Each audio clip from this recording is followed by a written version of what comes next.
Hey guys, and welcome to some more Star Citizen in the wake of CitizenCon 2016. Loads of content creators, including Gamers Nexus, Reddit sources, loads of fans, have all created loads of content and videos and information about what was happening at CitizenCon, lots of behind-the-scenes stuff, and lots of extra information. I'm going to try and grab what I've seen so far and make it into an easily digestible info dump for you now.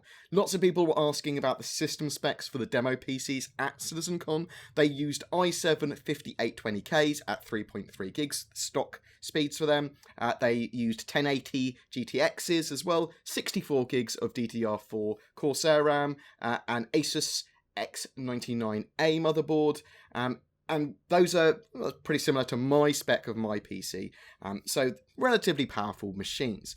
We also saw some Z flickering and artifacting in the demo, with stuff was sort of like glitching. That is a common issue called Z fighting that I used to have in lots of Skyrim games and that sort of stuff, and it's due to LOD scaling, so level of detail scaling, and pop-in.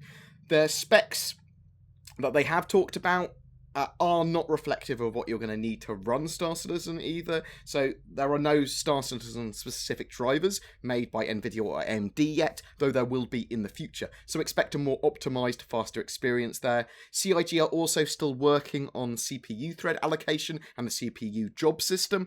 That's going to be optimized so the game will run much better across CPUs. It was mentioned in an other interview that Star Citizen is planned to scale up to 16 threads, so that's sort of like the plan they've got for that in the moment, so you don't really need super 32 core systems or anything like that.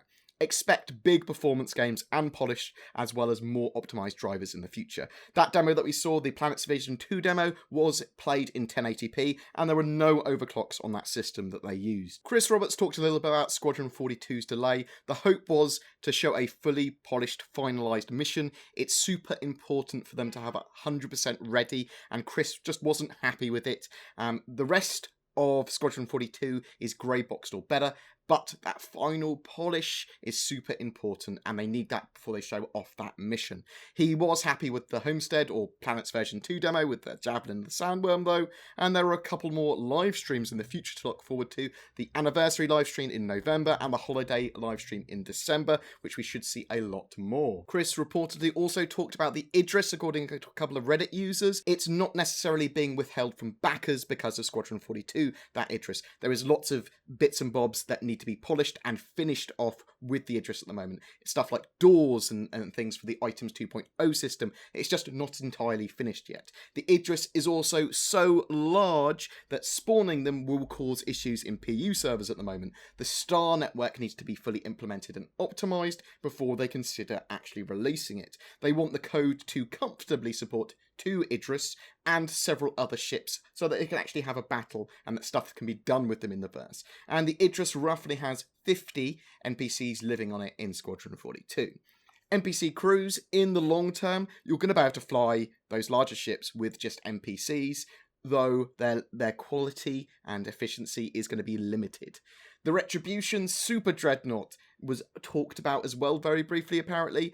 In episode 1 of Squadron 42, it's going to be under construction, and so expect it to be flying around doing stuff in episodes 2 to 3. Sean Tracy also gave some more information about the V2 Planet demo, and even the buggy as well. So Planet Ed, the tool set and procedural generation that they use, allows artists to get 90% of the work done that they need with the planets pretty quick, and then they can fine-tune that last 10% for quality and polish. The biomes shown in the V2 Planets demo were literally the biomes in action. That's how they're kind of meant to be. A huge amount of ecosystems we're going to see in the future as well, but they already have a load planned and ready. Edge blending is when objects are placed into terrain to make them kind of look natural, to blend in natural with no hard edges. It pretty much looks seamless in what they've got already.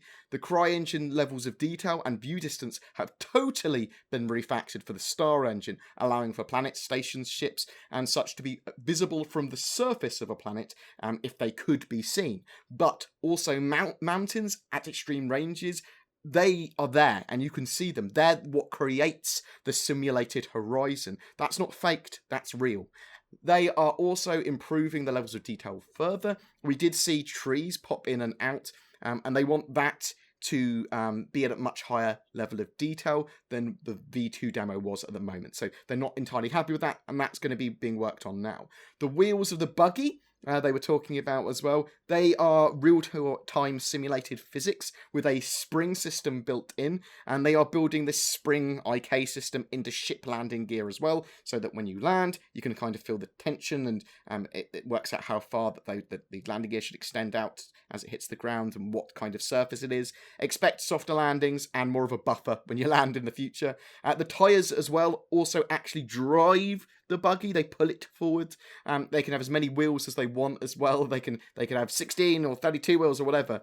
And the 2 center wheels on the buggy in the demo, they're applying all the torque in this particular situation.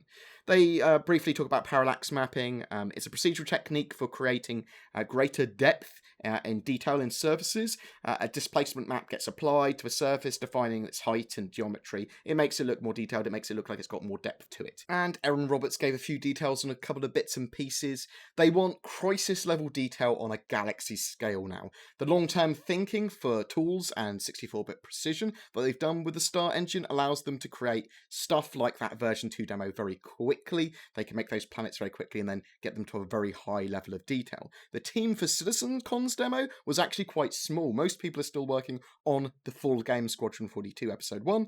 The clouds in the demo, they're nowhere near what they want at the moment. They're nowhere near done. They're going to look a lot better and have a lot more substance to them. They're working on procedural weather systems that will move around. Some of them could be dangerous. The sandstorm's kind of an example of that, although obviously that was more scripted. The idea is that sometimes there could be wildlife or enemies during exploration, and it would be different every time. You could go to that javelin that was in the demo, and there could be no one there. Or there could be loot inside, or there could be wild animals there, or there could be a mixture of all of that. You're never quite going to know. Anyway, guys, the video that I'm actually showing in the background is a re-recorded V2 Planets demo in a much better quality. If that's you're watching it going, this is slightly different from what I saw on the live stream. It's because it's been re-recorded. Very similar thing happens, obviously, though, because it was planned out as a demo. Thanks for watching, guys. I hope that is somewhat informative anyway. Please check out Gamers Nexus, and I'll put links to the other sources in the description as well. Gamers Nexus do some great articles and videos covering Star Citizen's major events and at a both layman's level and technical level, which is really, really good. Remember, commenting on any of my Star Citizen videos gives you a chance to win a ship each month. We currently have a mod mic giveaway. There's a redacted wide Avenger package giveaway, but links to that in the description too. Really easy to enter. Please don't forget to like and subscribe as well, as it really does help me, and I will see you in the verse.